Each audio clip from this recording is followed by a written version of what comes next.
Hello. അപ്പോൾ ഒരു long ബ്രേക്കിന് ശേഷം ഞാൻ തിരികെ വന്നിട്ടുണ്ട്. ഇനി പഴയ പോലെ വീഡിയോ ഇടാൻ പറ്റട്ടെ എന്നാണ് എൻ്റെ ആഗ്രഹം. അപ്പോൾ എന്നെ ആരും മിസ് ചെയ്തില്ല എന്ന് എനിക്ക് തോന്നുന്നു. കാരണം ആരും എന്നെ അന്വേഷിച്ചില്ല. കുറച്ച് സ്ട്രെസ്സും ആൻസൈറ്റി ഒക്കെ ആയിപ്പോയി. അതാണ് കുറച്ച് ദിവസം കാണാണ്ടിരുന്നത്. ഇതിപ്പോൾ എൻ്റെ കണ്ണിൽ ഞാൻ ചെറുതായിട്ടൊന്ന് തിരുമിയതാണ്. അപ്പോൾ 2 പീലി പോയി കണ്ണിൻ്റെ ഉള്ളിൽ. അത്രയും ചുമന്നുണ്ടപ്പോൾ ചെറുതായിട്ടൊന്ന് പേടിച്ചു. കണ്ണ് നന്നായിട്ട് നീറുന്നുണ്ടായിരുന്നു. കണ്ണ് അടയ്ക്കാൻ പറ്റുന്നുണ്ടായില്ല എനിക്ക്. അപ്പോൾ കണ്ണിൽ കൂടെ വരേണ്ട വെള്ളം അവസാനം മൂക്കിൽ കൂടെയാണ് വന്നത്. എനിക്കിങ്ങനെ ഒരു അസുഖമുണ്ട്. ഞാൻ കരഞ്ഞു കഴിയുമ്പോൾ കണ്ണ് നന്നായിട്ട് ചുമക്കും, പക്ഷേ കണ്ണിൽ കൂടെ വെള്ളം വരത്തില്ല. പിറ്റേ ദിവസം എനിക്ക് പ്രസൻറ്റേഷൻ ഉണ്ടായിരുന്നു.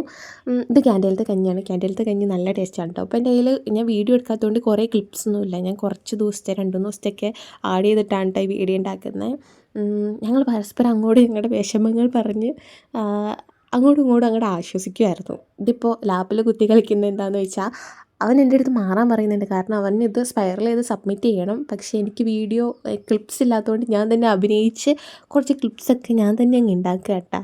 എൻ്റെ നാച്ചുറൽ അഭിനയത്തിന് എനിക്ക് കണക്കിന് അവൻ്റെ കയ്യിൽ നിന്ന് കിട്ടണ്ട കേട്ടോ ചീത്തവിളിയൊക്കെ. പിന്നെ മാർഗമല്ലല്ലോ, ലക്ഷ്യമല്ലേ പ്രധാനം.